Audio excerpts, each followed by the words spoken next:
kurikirana amakuru mu kinyarwanda kuri radiyo urumuri amakuru ava impande enye z'isi yose,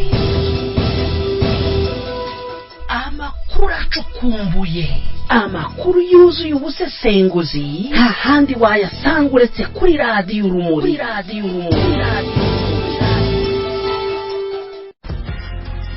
nongeye kubaha ikaze abakomeje gutega amatwi radiyo urumuri, radiyo y'inama nshingwabikorwa ya sosiyete sivile ikorera mu mahanga. ni umwanya w'amakuru mu kinyarwanda yo kuri iki cyumweru tariki 19 Mata 2020, n'amakuru mwateguriwe kandi mugiye kugezwaho na Jean Ndahimana. dore ingingo nkuru amakuru yacu agiye kwibandaho. Perezida Kagame yuje imyaka 20 ari perezida kuva afashe ubutegetsi ku mbunda, nubwo havuga imyaka 20 ariko gusa benshi mu bamuzi bavuga ko yayoboye kuva agifata ubutegetsi, kuko Perezida Bizimungu ngo yari perezida w'agakingirizo watozaga Paul Kagame kuyobora mu buryo bwa politiki. Nkuko twabibabwiye mu makuru yacu yo ku munsi w'ejo, mu Rwanda haravugwa ihohoterwa ry'impunzi z'abavuye muri Libya ziri mu nkambi ya Gashora. ni nyuma yaho muri 2017 izindi mpunzi zishwe mu karere ka Karongi mu gihe zigaragambyaga kuba zifashwe nabi ndetse zifite umutekano muke. Mu Rwanda kandi turababwira ko mu gihe benshi bari biteze ko ingamba zo zaguma mu rugo zishobora gukurwaho na guverinoma, ahubwo zongerewe kandi buri munyarwanda asabwa kugira agapfukamunwa. ese kazavaye ku Rwanda nta nganda rugira bwo gukora ubupfukamunwa? Mu mahanga turabwira ko nyuma y'ifatwa nabi ry'abanyafurika mu gihugu cy'Ubushinwa, umuryango wa Afurika yunze ubumwe ukabyamagana ariko ntibigire icyo bitanga. kuri ubu igihugu cya Guinea gisa n'icyafashe Abashinwa bahatuye bugwate. muri haguruka ijambo ryo mu makuru yacu tubagezaho dusoza icyumweru, turagaruka ku myifatire y'abanyarwanda baba mu bihugu byateye imbere bisa nkaho bagura uburenganzira bwabo bwo kuzasubira iwabo mu Rwanda. nucikwe n'aya makuru turaza kuza tuyarambura mu kanya. ikaze mu makuru yacu arambuye. Mu Rwanda ubu harizihizwa imyaka 20 ishize Perezida Paul Kagame ari perezida kuva yafata ubutegetsi ku mbunda kuva mu mwaka w'1994. nubwo havuga imyaka 20 gusa, abakurikiranira hafi politiki yo mu Rwanda bavuga ko kuri ubu ibaye imyaka 26, kuko no mu gihe cya Pasiteri Bizimungu Perezida Paul Kagame ngo ari we wayoboraga, naho Bizimungu akaba nta mbaraga za politiki yari afite. mu nkuru y'ikinyamakuru Ijwi ry'Abadage Deutsche Welle yasohotse tariki 17 Mata 2020 igaruka kuri iyi myaka n'ibigwi bya Paul Kagame. ivuga ko Paul Kagame ari perezida ubonwa na bamwe nk'umucunguzi, abandi bakamubona nk'umunyagitugu mubi cyane bazengereje abaturage ayobora mu izina ry'iterambere. David Himbara ni umwe mu bagarukaho muri iyi nkuru, avuga ko Perezida Paul Kagame ari umuntu w'uburakare kandi urangwa no guhohotera abandi. avuga ko Israel ya gisirikari yigaragaza mu butegetsi kuva muri icyo gihe kugeza aya magingo aya, ndetse akaba ariyo mpamvu igihugu kiyobowe mu mategeko ya gisirikari n'igitugu. naho kuri James Kimonyo, umujyanama wa Perezida Kagame, avuga ko ari Imana y'u Rwanda, umugabo w'ubuyobozi bwiza ndetse ukunda abayobora, uharanira ko banaterana imbere. mu gihe Kimonyo avuga ko ku butegetsi bwa Paul Kagame yageze kuri byinshi, kuri Dr Himbara wabaye umujyanama wa Perezida mu by'ubukungu, iyi ngo ni propaganda kandi abantu bose bamaze kuyimenya. inkuru isoza ivuga ko nta nzitizi ziri mu nzira zatuma bwana Paul Kagame adakomeza ubutegetsi bwe, hejuru y'ibyanengwa byinshi n'abatavuga rumwe nawe ndetse n'abaharanira uburenganzira bwa muntu. haba ngo itegeko nshinga, abaturage bigaragara ko nta bushobozi bafite bwo kumukuraho, bityo igihugu kikaba gikomeje kuba mu maboko ye.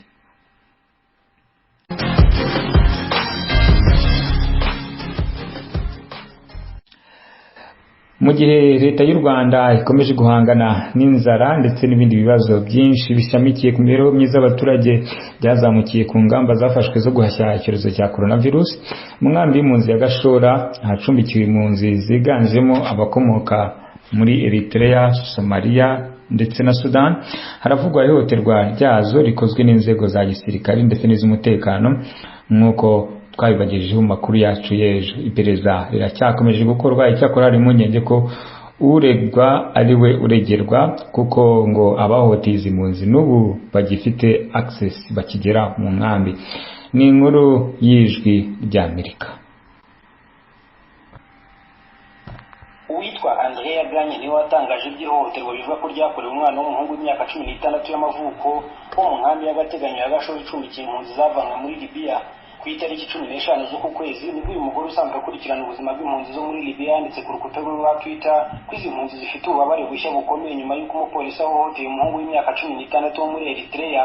Andrea Ganye avuga ko abana bane bari bavuye hanze y'inkambi ku itariki 16 ahagana saa 12 z'umugoroba. Umupolisi yabafungiye mu cyumba kiri ku marembo y'iyi nkambi bahamara amasaha ane. Uyu mupolisi ngo yategetse umwe mu bana kuvanamo imyenda, ariko uyu mwana yanze kuvanamo akenda yambarira, aho umupolisi amukubita inkoni anamukangisha imbunda. Nyuma y'uko uyu mwana w'imyaka 16 yirutse agacika abapolisi, iki gikorwa cyamenyeshejwe abayobozi b'inzego z'ibanze n'ubuyobozi bwa HCR. Nyuma umugenzuzi yaje kubaza uwo mupolisi n'uwahohotewe, ntihagira indi ntambwe iterwa ngo uwo mupolisi akurwaho nk'uko uyu mugore abivuga. Andrea Ganye agaragaza impungenge z'uko ukekwaho guhohotera uyu mwana gifite uburenganzira bwo kugera ku bari mu nkambi no kubo bikekwa ko yahohoteye. Anavuga ko abari mu nkambi basanganwe ihungabana rikomeye ryatewe n'ihohoterwa bahuye naryo mu myaka bamaze muri Libya mu maboko y'abacuruza abantu n'imitwe yitwara gisirikare. Mu gusobanura iki kibazo, polisi y'u Rwanda ivuga ko bitewe n'ingamba zashyizweho zo kuguma mu rugo mu gukumira icyorezo cya virusi ya corona, ubuyobozi bw'inkambi y'agateganyo ya Gashora, ubuyobozi bwa HCR n'ikigo cy'abanyamerika cyita ku mpunzi American Refugee Committee bemeje ko buri munsi hatanga uruhushya rw'amasaha 2 ngo abari mu nkambi bajye guhaha. Polisi ikomeza ivuga ko ku itariki 14 z'uku kwezi hari abantu 3 bavuye mu nkambi saa 8 z'amanywa batinda hanze bagaruka saa 12 z'umugoroba. Aba ngo bashyizwe ahantu habugenewe hafi y'umuryango w'inkambi. Umupolisi uyobora n'abandi bapolisi 2 bahisemo kubasaka nk'uko bigenda, ariko umwe ariruka yinjira mu icumbi. Polisi igaragaza ko bamwe mu baba muri iyi nkambi bagiye barenga ku byabaga byumvikanweho. Itanga ingero nk'urwo ku itariki 6 z'uku kwezi, aho ubuyobozi bw'inkambi bwumvikanye n'abayibamo bose kudakoresha ibicurangisho by'umuziki mu cyumweru cyo kwibuka jenoside yakorewe abatutsi hagati ya tariki 7 na 13 kubera ko bisanzuraga bagatera urusaku rukagera mu baturiye inkambi. Nyuma yo kubirengaho, ku itariki 12 uku kwezi ahagana saa 11 z'umugoroba, polisi yafashe ibikoresho by'umuziki byarimo bikoreshwa barenze ku byabaga byemeranyijweho. Polisi y'u Rwanda ivuga ko kubera kutishimira ingamba zo kuguma mu rugo nibakomeze gusohoka mu nkambi uko bashaka, bahisemo gushaka uko bahemba inkuru y'ihohoterwa ku mubiri no kugerageza irishingiye ku gitsina. Polisi yavuze ko ibyavuye mu iperereza ry'ibanze bigaragaza ko watanze ikirego yuririye kuri ibyo ngo ashake guhunga kuba yahanirwa kurenga ku masaha yo kuba bari mu nkambi. Azamura ibindi bibazo bijyanye n'ibiribwa bahabwa, serivisi z'ubuvuzi ndetse n'abapolisi bari mu nkambi.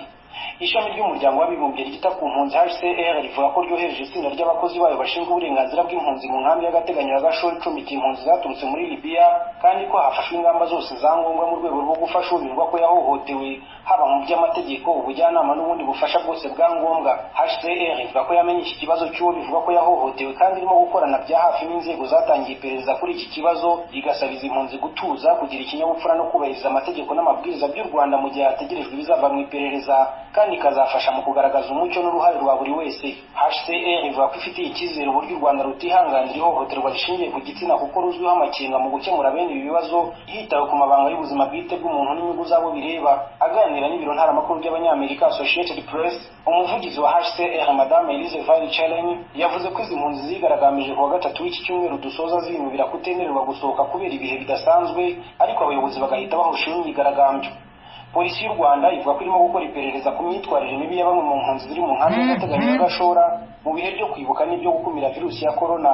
Andrea Ganye wazamuye iki kibazo cy'ihohoterwa avuga ko kudahabwa ubufasha no kutamenyeshwa amakuru y'ibirimo gukorwa byongera ihungabaniza impunzi zavanwe muri Libya zisanganwe n'impungenge ku bari mu nkambi. Nibutse ko muri iyi nkambi y'agateganyo ya Gashora harimo impunzi zibarirwa muri 300 zituruka mu bihugu bya Eritrea, Ethiopia, Somalia, Sudani y'Epfo na Sudani. U Rwanda rwakiriye mu mwaka ushize rumaze gusinyana n'umuryango wa Afurika yunze ubumwe n'ishami ry'umuryango w'abibumbye ryita ku mpunzi HCR amasezerano areba impunzi zimwe z'abanyafurika zashakaga kujya i Burayi ariko zaheze muri Libya. Claude Ganza, Munyamagana, mu burengerazuba bw'u Rwanda. Arakoze Claude Ganza, Munyamagana, mu burengerazuba bw'u Rwanda. Ku ijwi ry'Amerika kaributsa ko mu myaka 2 ishize izindi mpunzi zo mu bwoko bw'abakongomani zicumbikiwe mu karere ka Karongi zakoze imyigaragambyo maze igisirikare kizirasaho ndetse bamwe baricwa. Ihohoterwa ry'uburenganzira bwa muntu muri rusange riri hejuru mu Rwanda, by'umwihariko mu kwimura abantu ntangurane bahawe itangazamakuru ndetse n'inkambi z'impunzi mu gihugu.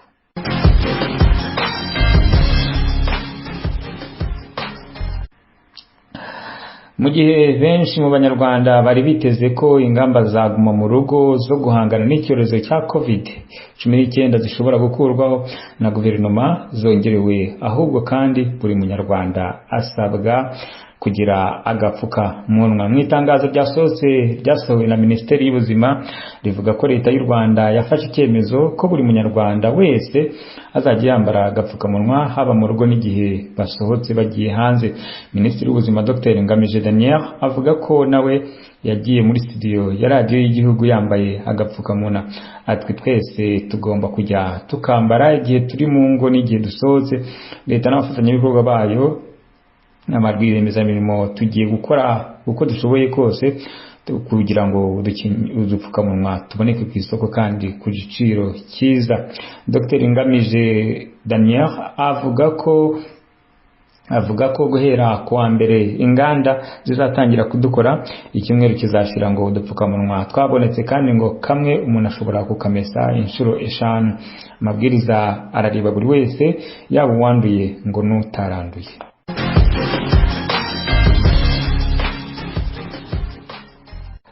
Nyuma yifatwa nabi ry'Abanyafurika bo mu gihugu cy'Ubushinwa, umuryango wa Afurika yunze ubumwe ukabyamagana ariko ntibigire icyo bitanga. Kuri ubu igihugu cya Guinea gisa n'icyafashe Abashinwa bahatuye bugwate. Muri video icishikana ku mbuga nkoranyambaga biragaragara ko aba Bashinwa bafatiwe muri Guinea mu rwego rwa reciprocité, babwirwa ko mu gihe guverinoma yabo y'Abashinwa itakohereza Abanyagine mu mahoro, byanze bikunze nabo bazoherezwa mu Bushinwa ku ngufu. Ntabwo ibi bintu byakomeza, byanze bikunze bagomba kohereza bene wacu kugira ngo natwe tubone tubohereze, kandi bagomba kubohereza ari bazima. Y'umwe mu bayobozi ba Guinea ariko uvuga ko Abashinwa bafashwe nabo bagomba kuzoherezwa mu Bushinwa mu gihe Abanya-Guinea baba batoherejwe mu Bushinwa kandi ngo bahagere amahoro.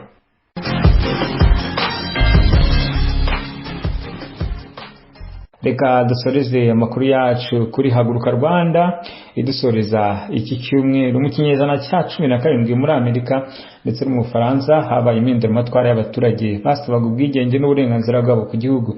Muri Amerika ho iyi mpinduramatwara yari injyana muntu, aho Abanyafurika basabaga uburenganzira bwabo nk'abene igihugu ku buryo yahitanye abarimo nka Martin Luther King n'abandi. Mu Faransa ho ikiswe Revolution Française itanga impinduramatwara y'Abafaransa yakuye ubwami bwasabaga imisoro y'umurengera abaturage kugira ngo ubeho mu buzima bwa gikire mu gihe ababutunze bapfaga. Muri diaspora nyarwanda benshi kugira ngo bagere hano barabirwanira, biranabagora cyane kubera ko uburenganzira bwa muntu kwishyura ukizana ndetse n'akazi biboneka bitagoranye cyangwa se bikoroshya ubuzima ugereranije no muri Afurika abaturage bagihanganye n'ingoma zibakandamije. Kubera rero kudatekereza cyangwa se kuba wakwirengagiza, benshi mu banyarwanda baba i Burayi na Amerika birengagiza ngana ko ubuzima bari kubamo bwahani Burayi hari uwabumeneye amaraso w'umunyamerika cyangwa umunyaburayi. Kutazirikana ikiguzi byatwaye bituma benshi batamagana akarengane kagirirwa bene wabo kuko ngo bagura uburenganzira bwo kuzataha umunsi umwe ubutegetsi ntibubagirire nabi. Iki cyonyine cyo kugura inzira ni ikimenyetso ndakuka ko impinduka zisabwa kandi zikenewe muri politiki n'uburenganzira bwa muntu atari izo kwirengagiza, kuko aho uba iyo bazirengagiza nuba ubaye hano muri buno buzima bw'i Burayi na Amerika wishimira. Naha dusoreje amakuru yacu, nk'uko bisanzwe mugire impera z'icyumweru cyiza ndetse mutangire ikindi neza. Nari Jean Ndahimana. Mbere yuko nsoza aya makuru reka mbibutse ingingo z'ingenzi twibanzeho. Perezida Paul Kagame yuje imyaka 20 ari perezida afashe ubutegetsi ku mbunda. Nubwo avuga imyaka 20 twabwiye ko ijya kugira 26 kuko ku gihe cya Pasteur Bizimungu ariwe n'ubundi usa nkaho yayoboraga. Twabwiye muri aya makuru ko ku munsi w'ejo amakuru yihoterwa rikomeje ry'impunzi ziri kuba mu nkambi mu Rwanda. Naho mu Rwanda kandi twabwiye ko ingamba za coronavirus zongerewe ndetse abanyarwanda bose basabwa kugendana agapfukamunwa. Mu mahanga twabwiye ku ikibazo kiri hagati y'Ubushinwa n'Abanyafurika, aho Guinea yafasha Abashinwa isa n'iyafashe Abashinwa bugwate kugira ngo guverinoma yabo yohereze Abanyaguinea bari mu Bushinwa mu mahoro kandi mwituze. Twasoreje ku nkuru yacu yahaguruka Rwanda, aho twavuga ko bidakwiriye namba kugura uburenganzira bwo gusubira iwanyu kandi ari iwanyu. Naho gutaha rero mwakoze gukurikirana amakuru yacu, reka nshimire timu yamfashije ku buhanga bw'ibyuma ndetse n'abandi bagize uruhare mu gutegura aya makuru. Ibihe byiza kuri mwese.